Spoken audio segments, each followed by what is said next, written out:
Hello hello ഹൈദറോസേ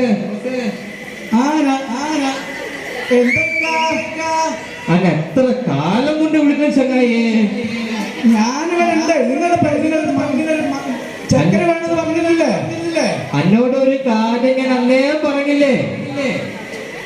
എന്താ ഇവിടെ ഒരുപാട് ആളുകൾ കൂടിയിട്ടുണ്ടല്ലോ. എങ്ങോട്ട് വാ, പറയാ, വിശേഷമുണ്ട്. അല്ല, നിങ്ങളുടെ ചെക്കന് എങ്ങനത്തെ പെണ്ണിനാണ് വേണ്ടത്? അതെ, അതല്ല എന്നോട് എത്രേ കാലം കൊണ്ട് ഞാൻ പറയൂ. എന്തായാലും എന്നാ വീട്ടിൽ വന്നേക്ക്, നമുക്ക് സംസാരിക്കാം.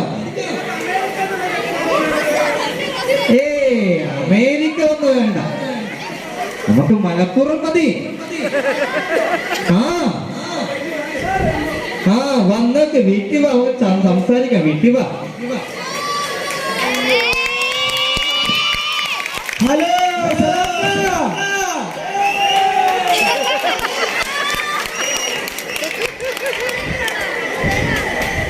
നമ്മളെടുത്തുണ്ടല്ലോ നല്ല ചെക്കന്മാരുണ്ട്. എല്ലാ ചെക്കന്മാരും ആപ്പിലല്ലേ? എല്ലാം ഇപ്പൊ ആപ്പിലാണെന്ന് പണ്ട് ശുക്കൂറുക്ക പറയും. എന്താണ് ഇത് ആപ്പ്? അതെ, എല്ലാവരും ആപ്പിലാണ്. വടിയും എല്ലാം ആപ്പിലായിട്ടുണ്ട്. എന്താണ് ആപ്പ്? മനസ്സിലാവുന്നില്ലല്ലോ, പറയും. മനസ്സിലായില്ലേ? ഇല്ല. ആ മൂത്രമണി ആപ്പ് അങ്ങനെന്തോ ആപ്പില്ലേ? അതെന്താ ആപ്പാണെന്ന് പറ, നമുക്കറിയാത്തൊന്നില്ല. എന്നോട് ചോദിച്ചേ. കല്യാണം വേണ്ടവരൊക്കെ പേര് കേൾക്കുന്ന ആപ്പില്ലേ? നമുക്കിപ്പൊ അതൊന്നും വേണ്ട. നീ ഉണ്ടെന്ന പെണ്ണിങ്ങോട്ട് പയ്യനാണ് പറ.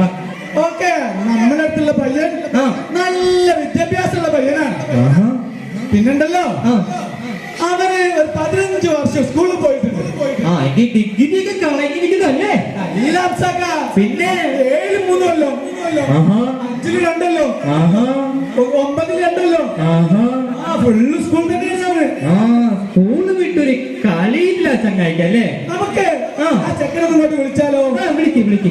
ഇത് നിങ്ങൾക്കറിയണോ? അവന്റെ ജോലി എന്താ അറിയോ? എന്താ? വലിയ ജോലിയല്ലേ? അഡ്മിനിസ്ട്രേഷൻ ആണ്. അഡ്മിനിസ്ട്രേഷൻ. അതെന്താ? നിങ്ങൾക്കറിയോ എന്താ അഡ്മിനിസ്ട്രേഷൻ? എനിക്കറിയില്ല. നിനക്കറിയോ? അറിയില്ലേ? എന്താണ് നിന്റെ വാപ്പിയോട് ചോദിച്ചു നോക്ക്. വാപ്പി ചിലപ്പോ അഡ്മിനിസ്ട്രേഷൻ ആയിരിക്കും. വാട്സപ്പിൽ 5 ഗ്രൂപ്പിന്റെ അഡ്മിനാണ് അവന്. അവന് എത്ര ഫോളോവേഴ്സ് ഉണ്ടെന്നറിയോ? ഇൻസ്റ്റഗ്രാമില്, യൂട്യൂബ് ചാനലുണ്ട്, ഫേസ്ബുക്ക് ഉണ്ട്, ഷെയർ ചാറ്റ് ഉണ്ട്, ഒരുപാട് ആപ്പിലാണ് അവന്റെ ലൈഫ് മുഴുവനും പോകുന്നത്. നമുക്ക് ആ ചെക്കന്മാരെ ചോദിച്ചാലോ? വിളിക്കും. ഹലോ മൈമതേ, നീ നിന്റെ കൂട്ടുകാരെ വിളിച്ചുകൊണ്ട് വന്ന് പ്രശ്നങ്ങളൊന്നും ഉണ്ടാക്കാതെ വായോ.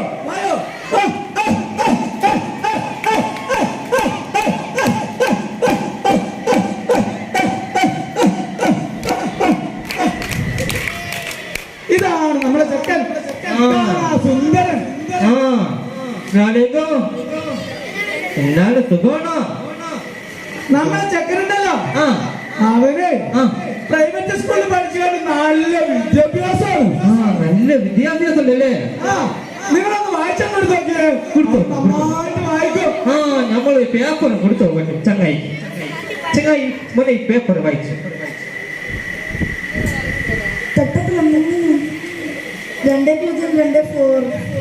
കേട്ടില്ലേ? നല്ല വായന. നമ്മള് പെണ്ണിന് പറ്റിയ ചെക്കൻ തന്നെ. അതാണ് പ്രൈവറ്റ് സ്കൂളിൽ പോയാലുള്ള മെച്ചാണിത്. നമ്മളെ കുഞ്ഞുങ്ങളെ ഗവൺമെന്റ് സ്കൂളിലോട്ട് പഠിപ്പിച്ചിരിക്കണം. അതെ, പല രക്ഷിതാക്കളുണ്ട്. ചെറുപ്പം മുതൽ LKG കൊണ്ടുപോയിട്ട് 50,000 1 ലക്ഷം കൊണ്ടുകൊടുക്കും. അവസാനം അവർക്ക് പൈസ കയ്യിൽ കാണത്തില്ല. ശരിക്കും എന്താ നമ്മൾ ചെയ്യേണ്ടത്? LKG +2 വരെ ഗവൺമെന്റ് സ്കൂൾ കുട്ടികൾ ചേർക്കുകയും അതിനുശേഷം തുടർ പഠനത്തിന് നമ്മുടെ പൈസ മുഴുവനായിട്ട് ചെലവഴിക്കാണ് വേണ്ടത്. അങ്ങനെയാണ് വേണ്ടത്. മനസ്സിലായല്ലോ? മനസ്സിലായോ? ചില സ്കൂളുകളുണ്ട് ഓട്ടോ തരാം, ബസ് തരാം, കുട തരാം എന്നൊക്കെ പറഞ്ഞ് നിങ്ങളെ പറ്റിക്കും. പക്ഷെ 6 മാസം കൊണ്ടാ കുട കേടുന്നു. അടുത്തൊരു വർഷം കഴിയുമ്പോ പറയും ആ ബസ് ഫീസ് ഒരു വർഷത്തിന് ഓഫർ ഉണ്ടായിരുന്നല്ലോ, അടുത്ത വർഷത്തെ എന്ത് ചെയ്യണം, ഫീസ് അടക്കണം. ഇങ്ങനെ ബാഗ് തരാമെന്ന് പറയും, അതാണെങ്കിൽ 2 മാസം കൊണ്ട് കീറിപ്പോവും. ഇങ്ങനെ നമ്മളെ പറ്റിക്കുന്ന ഒരുപാട് സ്കൂളുകൾ നമുക്ക് ചുറ്റുണ്ട്. അതുകൊണ്ട് നമ്മളെല്ലാവരും എന്ത് ചെയ്യണം, പൊതുവിദ്യാഭ്യാസ സ്ഥാപനങ്ങളിൽ ഗവൺമെന്റ് സ്കൂളുകൾ നമ്മളെ കുട്ടികളെ ചേർത്ത് നല്ല വിദ്യാഭ്യാസം കൊടുക്കാൻ ശ്രമിച്ചൂടെ? നമ്മളെ മക്കളെ പോലെ ശ്രമിക്കണം കേട്ടോ. ഓക്കെ മക്കളെ, നിങ്ങൾ എന്തായാലും ഇപ്പൊ നമ്മളെ മാരിനെയും കൊണ്ടുവന്നല്ലേ, നിങ്ങൾ ആ കളി അങ്ങോട്ട് കാണിച്ചു കൊടുത്തേ.